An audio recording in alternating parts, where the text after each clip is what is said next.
First of all, I would like to start off by saying that all of us, irrespective of the race or ethnic group, we need to be aware of the stroke risk factors and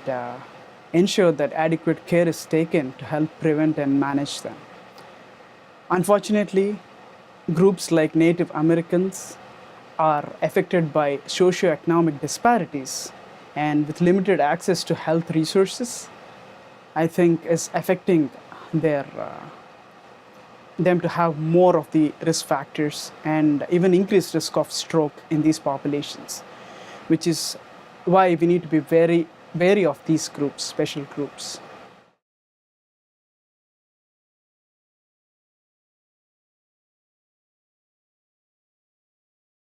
Based on our study and several other studies that were done prior,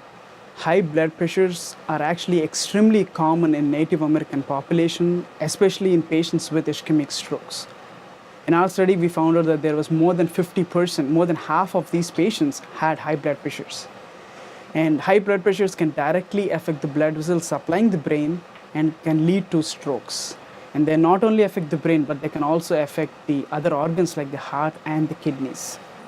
And from a treatment and management standpoint, we need to focus on exercise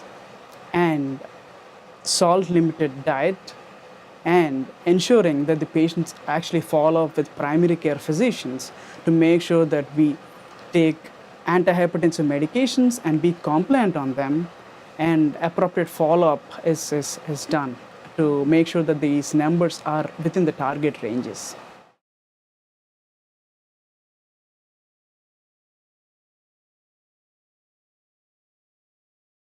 So starting off at the grassroots levels, the education regarding healthy life patterns like very good aerobic exercise and taking a high vegetable and fruit based diets and limiting salt intake as I mentioned before, and being compliant with the medications and following up with the primary care physicians. I believe all of this and the education regarding this would be very helpful in limiting or